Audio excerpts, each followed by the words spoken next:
Okay, in our last video, we turned down the snare, which was really loud and obvious and upfront and maybe drawing a little bit too much attention to itself, the whole cleavage concept. And now it's down to Winnie level. So let's check that out real quick.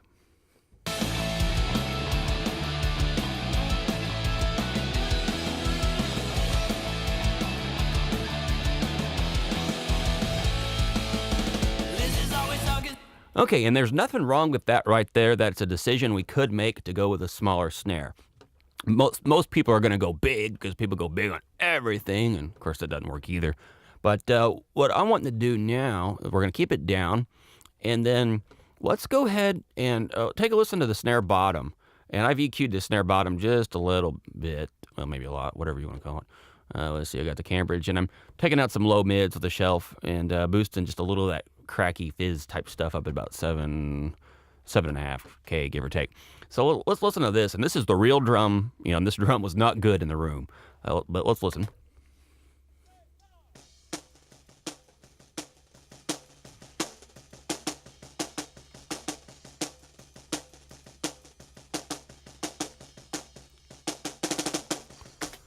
Okay, now one thing we can say about that, for one, it's not bad. Snare bottoms are never the kind of track where you go, whoa! I've never heard it in my life. Now that does have some interesting qualities. It's got that, which is awesome for sending to reverbs. A lot of guys, that's the only reason they record snare bottom. I sometimes blend mine in. I don't know, whatever. But in this particular case, our snare sample, let's go check that out real quick, which is down now.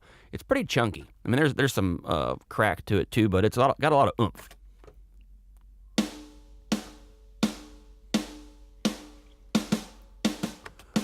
Okay, and so obviously that's not very real, but what I'm going to do is I'm going to blend this snare bottom into the track.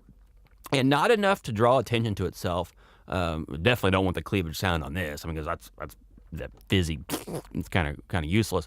But just enough to where it offsets the sample, where you go, it's not obvious that it is a sample, I guess. So let's go ahead and play around. And we'll play it without the snare bottom.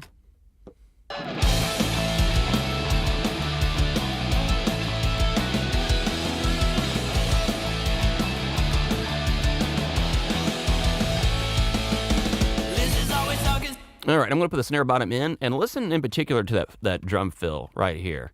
Let's see what happens.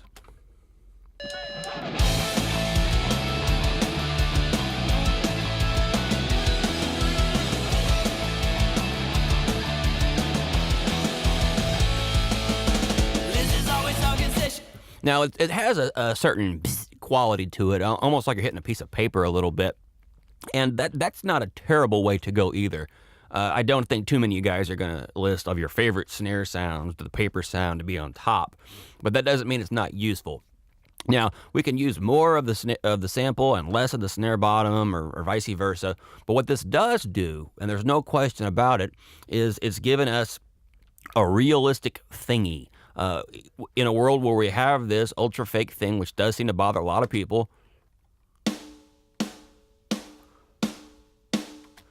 we suddenly say, well, here's a little bit of reality. Here's a little bit of sag. Here's a little bit of a fat roll. Call it what you want, but it's realistic.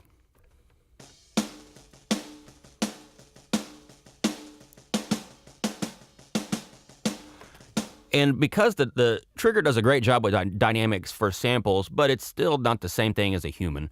It's not going to perfectly, nail every little nuance. You can see these going up and down. And this drummer's probably more dynamic than we want anyway. But just by having that in there, in some degree, adds a sense of realism that we really can't ever get with samples. And it's the kind of thing where if you are...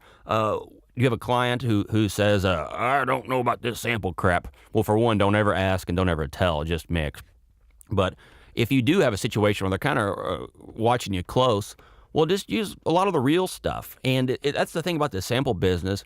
It's not like we say, oh, yeah, Slade did all the work. It's done. I mean, we could. And that's one reason people sound so much like other people. You can hear the same sample used a million times. And I don't know what I think about that. It's not my problem. But I know for me is I want to be unique, and I don't want people knowing what I'm up to. And I more take the perspective that the samples are just kind of equalizers of sorts. I get to use an EQ in a way Well, if a gate worked perfectly and did exactly what it's kind of supposed to be doing, um, I could gate out all the junk and just EQ what I want in. That would be perfect. But unfortunately, the bleed doesn't let us do that. And things like strange resonance and snare ring in this particular case kind of forced us in this other way of working. But for me, samples are just an extra little thing. They're not the be all end all. So let's hear it in context again. I want to show you what's going on here. And this is with everything going. The snare bottom's in there for sure.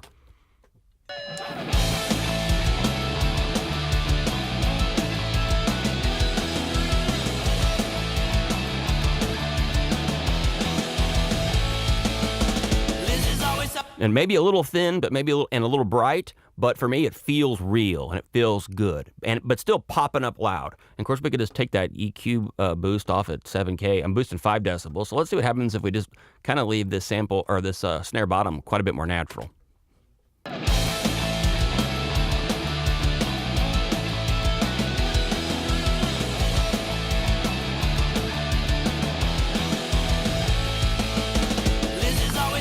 So I recommend any of you guys who are wanting to just kind of augment what's already in the drums and maybe even, whoops, we goofed up this one element, to really consider using the real stuff in light quantities. And the same thing, we could bring in the original snare top.